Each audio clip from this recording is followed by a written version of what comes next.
नया खिलौना मंगाते हैं और रुपए। और ये लो हमारा एक नया खिलौना आ भी गया। वो है हमारा, क्या है बताओ जल्दी बताओ क्या आने वाला है।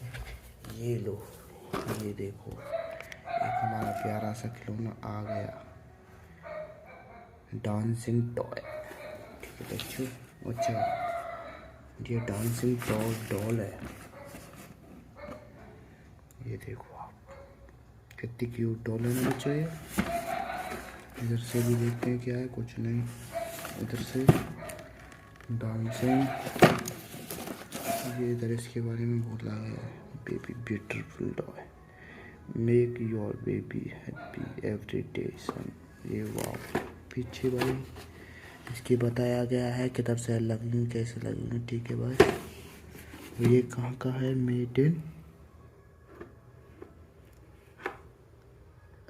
हाय भाई इंडिया, मेड इन इंडिया। चलो भाई अब इसको हम अनबॉक्स करने वाले